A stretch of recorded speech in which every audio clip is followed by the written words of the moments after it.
Tyler Perry is not going to have a very good Christmas or New Year because he's now been struck with another lawsuit accusing him of sexual harassment and assault by a former actor from his Madea Halloween movie. And the actor is asking, "What you just witnessed isn't gossip. It isn't online chatter. And it isn't a theory born on social media." According to freshly submitted court records, Tyler Perry is now confronting a staggering $77 million lawsuit filed by a former actor, Mario Rodriguez, who claims he endured sexual harassment and unwanted advances tied to his involvement in Boo, a Madea Halloween. The legal filing argues this was never an isolated moment, but a repeating cycle. Whispers of expanded roles. Invitations presented as professional openings. Alcohol in the room. Lines allegedly blurred. Rodriguez says he refused. He says he pushed back. And he says Hollywood power, real power, made walking away feel nearly impossible. For years, he kept quiet. Not because it didn't happen, but because fear, humiliation, and the risk of losing everything sealed his silence. Now, that silence has cracked. The complaint claims these interactions took place between 2015 and 2019, with communication allegedly continuing long after. Perry's attorneys reject the accusations, branding them a cash grab.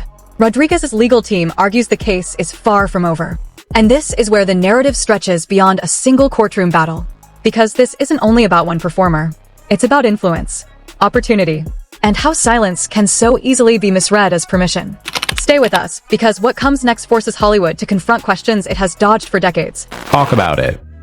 Because, according to People magazine, Tyler Perry is facing another sexual assault lawsuit from an aspiring actor that his lawyers are calling. Hollywood has weathered scandals before, but once in a while, a story emerges that doesn't merely echo through the industry, it rattles the ground beneath it, according to newly submitted court filings. One of the most influential power brokers in modern entertainment, Tyler Perry, now stands accused in a $77 million civil lawsuit brought by a former actor who says the price of staying quiet nearly erased his life. That actor is Mario Rodriguez, and on its face, this case reads less like confusion, and far more like repetition. Rodriguez claims his connection to Perry began the same way many Hollywood paths do, not through paperwork, not through representation, but through proximity. According to the lawsuit, Rodriguez was first contacted in 2015 through a fitness trainer at a Los Angeles gym. The message was brief. Tyler Perry wanted to see him. Not long after, Perry allegedly reached out directly, offering Rodriguez a small appearance in the 2016 film Boo, a Madea Halloween. The part itself was minimal, frat guy number 10, no dialogue, no spotlight. But the signal was unmistakable. Rodriguez says the role wasn't sold as an ending. It was framed as a beginning, a crack in the door, a promise of what might come next. And in Hollywood, that promise carries weight. According to the complaint, the meetings didn't stop there, not in studios, not on sound stages, but inside private homes, described as informal discussions about future work. The lawsuit alleges alcohol was frequently present. Rodriguez claims the tone of those encounters shifted fast, from career talk to advances he says were unwelcome. He alleges he told Perry no more than once. The filing paints scenes where boundaries blurred, objections were brushed aside, and the imbalance of power left no clean exit, and one allegation, in particular, continues to unsettle observers. Rodriguez claims that after 2 of these encounters, Perry apologized, gave him $5,000, and sent him away. No paperwork. No additional role. No explanation. Only cash and an unspoken expectation of silence. This lawsuit doesn't stand alone. Earlier this year, another actor, Derek Dixon, who appeared in Perry's television series The Oval, filed a separate $260 million lawsuit alleging sexual harassment, assault, and retaliation. Both cases are now represented by the same attorney. Jonathan Dell had. Perry's legal team insists that connection is no accident, labeling the allegations a coordinated money grab.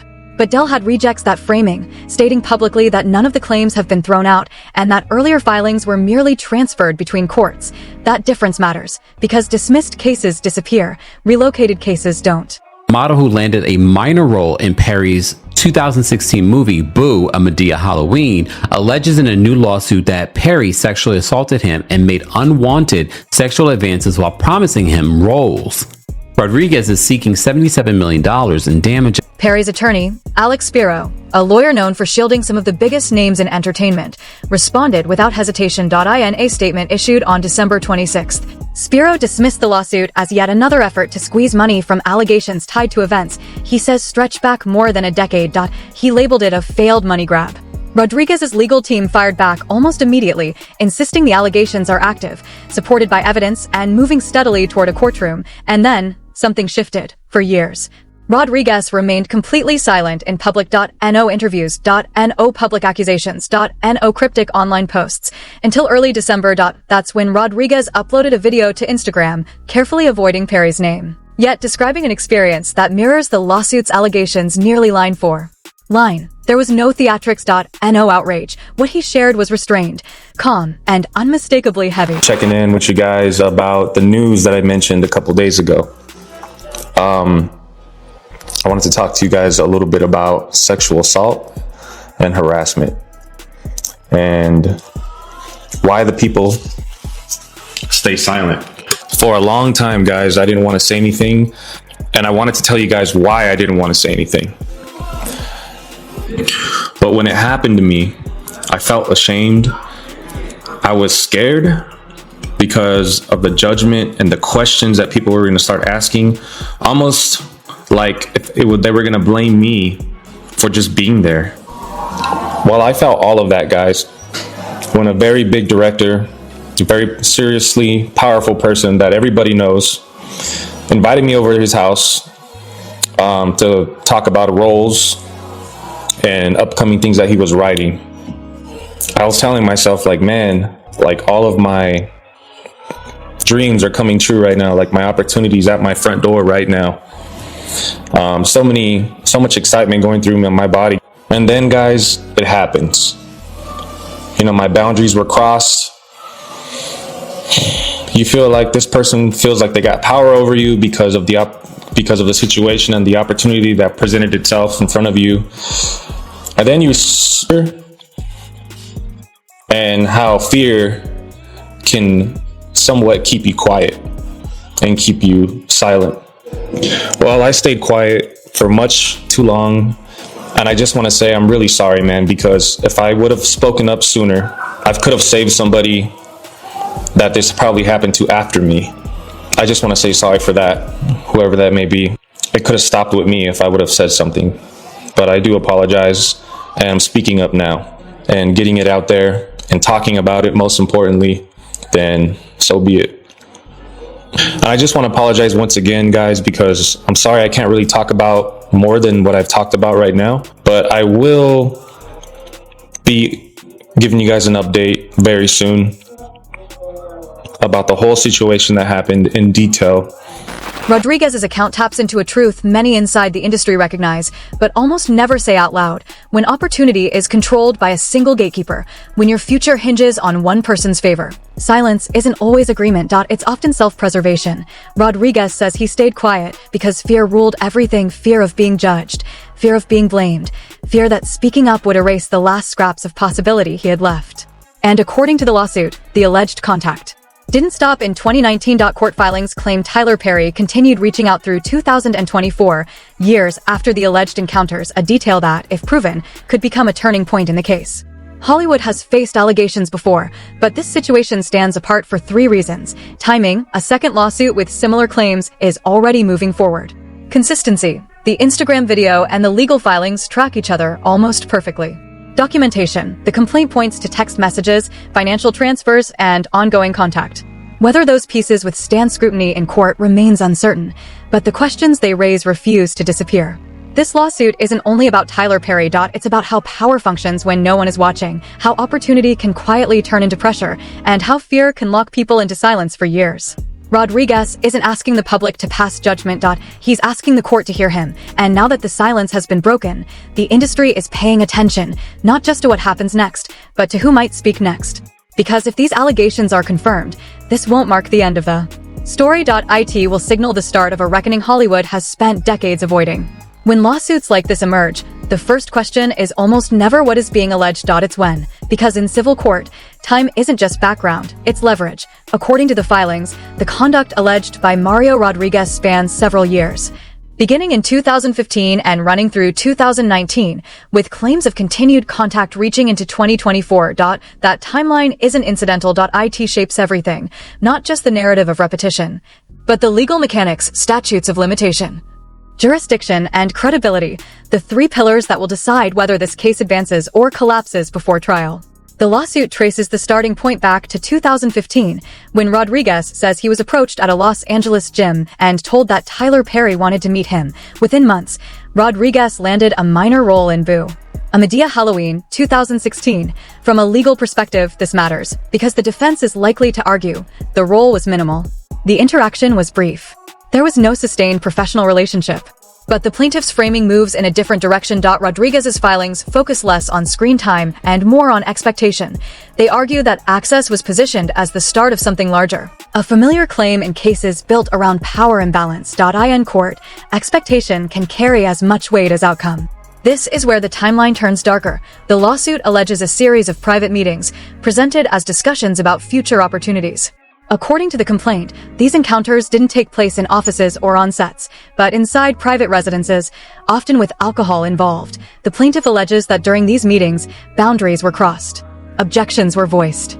Advances continued despite resistance. Then comes one of the most disputed claims in the filing, that after certain encounters, Rodriguez was allegedly given $5,000 and sent away.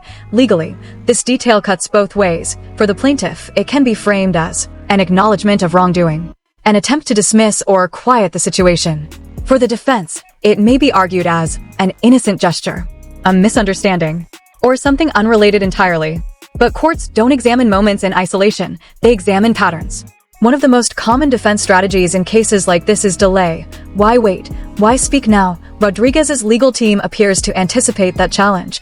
The filings and public statements emphasize fear, shame, and professional dependence, factors courts have increasingly recognized in harassment cases involving unequal power. That emphasis is deliberate. In recent years, courts have shown more willingness to accept delayed reporting when plaintiffs can articulate career vulnerability, psychological impact, ongoing fear of retaliation. Within that framework, silence is not proof of consent, it's evidence of constraint. Perhaps the most legally consequential allegation is this. The lawsuit claims Perry continued reaching out to Rodriguez through 2024. If proven, that detail does two critical things. It potentially extends the actionable window, keeping the case within statutory limits. It weakens arguments that the relationship ended cleanly years ago. This is why the defense has moved quickly to label the claim stale and opportunistic. Time is their strongest shield. Perry's legal team has remained consistent in its public posture. Their messaging rests on three themes. The allegations are old. The claims are coordinated. The motive is financial. This approach is familiar. By branding the lawsuit a money grab, the defense aims to erode credibility early, shape public opinion before discovery, push the court toward dismissal. But that strategy carries risk. Minimizing allegations before evidence is reviewed can backfire if documentation surfaces during discovery. And discovery is where this case could shift dramatically. This is not the first accusation involving Perry. Earlier this year, Derek Dixon filed a separate lawsuit alleging harassment, assault, and retaliation tied to his work on the Oval. Both cases are represented by the same attorney. From the defense's perspective, that raises questions of coordination. From the plaintiff's side, it suggests pattern recognition. Courts treat pattern arguments carefully, but they don't dismiss them outright, especially when timelines overlap. Another strategic layer lies in venue. One lawsuit was moved from California to Georgia, where Perry's studios are based and where some alleged conduct is said to have occurred. Jurisdiction isn't a footnote. It affects jury composition, judicial interpretation, procedural thresholds. Each move signals preparation for a prolonged fight. If the case survives early motions, discovery becomes the real inflection point. That's where text messages, financial records, call logs, scheduling data may be subpoenaed. It's also where credibility is tested under oath, not online. That's why both sides are restrained in public. Anything said now can resurface later. Rodriguez's Instagram video avoided naming Perry. That choice was calculated. Legally, it allows him to speak without expanding liability, establish emotional context, prepare the public without litigating facts.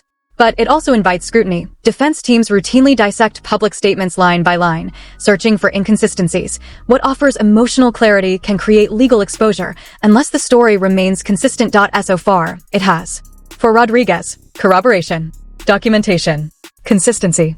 For Perry, procedural dismissal, Statute limitations. Credibility challenges. This won't be settled by headlines. It will be settled by calendars. This case reaches beyond the individuals involved because it tests how power is examined, how silence is interpreted, how long the past remains actionable. If the court allows this case to proceed, it may embolden others who stayed quiet. If it ends early, it may reinforce why silence exists at all. Either outcome carries consequences far beyond a single lawsuit. This is no longer just about what happened. It's about what can be proven, what will be believed, and whether time erases or preserves accountability. The timeline is locked. The strategies are set. And the next chapter won't unfold online. It will unfold in court. When a lawsuit like this breaks, the first tremor hits the headlines. The second rattles executive offices. And the third, the one that truly matters, moves silently through the industry itself. Because cases like this don't only put a person on trial. They put an entire system under a microscope. And Hollywood is a system, one built on influence, access, and silence. For generations, the entertainment business has operated under an unwritten order. At the top, the gatekeepers, producers, studio chiefs, creators whose approval can ignite careers or quietly erase them. Below them, the hopeful, actors, models, creatives chasing opportunity in an ecosystem where guarantees rarely exist. According to what's now alleged in court, Mario Rodriguez says he stepped into that hierarchy with ambition and discovered a world where proximity itself carried value. The lawsuit does not allege contracts signed under threat. It does not describe explicit ultimatums. Instead, it points to something more familiar and more uncomfortable, that power doesn't always need to threaten. Sometimes it only needs to suggest. Hollywood prizes loyalty, and it penalizes disruption. Those who speak out risk being quietly branded, difficult, unpredictable, a liability. Those labels never appear on paper, yet they spread faster than resumes ever could. That is why Rodriguez says he stayed silent for years. Not because he lacked a story, but because telling it carried consequences no one could fully calculate. And those consequences don't stop with individuals. They ripple outward. Since the lawsuit became public, muted conversations have reportedly started inside agencies and production offices. Not formal briefings. Not statements on record. Just hushed questions. Questions like, if discovery opens, what surfaces? Who else might come forward? What did we ignore because it was easier not to ask?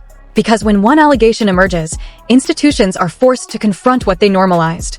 And normalization is Hollywood's most dangerous reflex. This lawsuit is not unprecedented, but it arrives in an industry no longer pretending it doesn't understand the pattern. Once, allegations were dismissed as anomalies, exceptions, misread moments. Now, courts, audiences, and even studios are asking something deeper. Is this about one person or about an environment? Hollywood remembers what happens when cases pass a certain threshold. One claim can be denied, two can be reframed, but multiple, overlapping allegations demand reckoning. That's why this lawsuit is being watched not just by viewers, but by executives quietly calculating exposure. Because if silence begins to be interpreted as fear rather than consent, the balance of power shifts. And systems resist when power shifts. Publicly, this is framed as a $77 million lawsuit. Privately, the numbers stretch far beyond that figure. Studios assess reputational fallout, brand proximity, project risk, insurance consequences. The real question isn't simply, what if the case is lost? It's, what if it survives? Because drawn-out litigation keeps doubt alive, and doubt corrodes carefully built images. Notice how precisely this story is being told. Language like alleged, according to filings, claims. This isn't politeness. It's self-preservation. Every word, from legal statements to social posts, is chosen with the understanding that it could one day be read in court. That restraint speaks volumes. If this were fiction, it would be louder. It isn't. Social media reacts instantly. Anger trends. Hashtags surge. But courts move slowly. And that gap creates pressure. Supporters argue that public scrutiny is the only force that moves cases forward. Critics warn that public narratives threaten due process. Both sides overlook a deeper reality. Public opinion doesn't decide verdicts, but it determines whether silence can still exist. And once silence breaks, it never fully returns. Behind closed doors, executives aren't debating guilt. They're asking different questions. What exposure do we carry? What records exist? What did we know and when did we know it? Those questions aren't moral. They're legal. And liability is the language Hollywood speaks fluently. Rodriguez's public statement did something unexpected. It didn't accuse. It didn't demand. It explained. Fear. Shame. Delay. Those words resonate in an industry obsessed with image. Because they remind people that silence often has little to do with truth and everything to do with survival. That's why the video unsettled observers. It wasn't explosive. It was controlled. And control is harder to dismiss. Power works best when it's unseen. When challenged, it follows a familiar script: denial, deflection, delegation to attorneys. That process is unfolding now. And while legal teams argue over timelines and jurisdiction, the industry wrestles with something harder to quantify: trust. Trust that systems protect the vulnerable. Trust that opportunity isn't conditional. Trust that silence isn't the admission price. Those aren't legal benchmarks, but they're cultural ones. No matter how this case concludes, its effects are already visible. Aspiring actors are reassessing where meetings take place. Who controls access? What silence actually costs? Studios are reviewing internal protocols, oversight mechanisms, risk thresholds, and real power, is being asked to justify itself. That is not insignificant. This story isn't only about Tyler Perry. It's about what happens when allegations challenge a system long dependent on silence. Because if fear explains silence and power explains fear, then accountability becomes unavoidable. The court will rule on facts, but the industry must answer a different question. Will it continue rewarding quiet endurance, or finally confront the price of its own hierarchy? That question lingers long after headlines fade, and no verdict, favorable or not, can return things to the way they were. This story does not end with a headline, and it does not end with a lawsuit number, because what is unfolding now is bigger than one accusation and bigger than one courtroom. At the center of this case is Tyler Perry, a man whose influence has shaped careers, studios, and narratives for decades. Opposite him stands Mario Rodriguez, an actor who says silence was never safety, it was survival. The court will decide what can be proven. Evidence will be tested. Timelines will be challenged. And legal strategies will collide. But the questions this case raises will not wait for a verdict. How much power is too much power? When does opportunity become leverage? And how many people stayed quiet, not because nothing happened, but because speaking felt impossible? Hollywood has faced moments like this before. Moments where the industry paused, watched, and then chose whether to change or return to business as usual.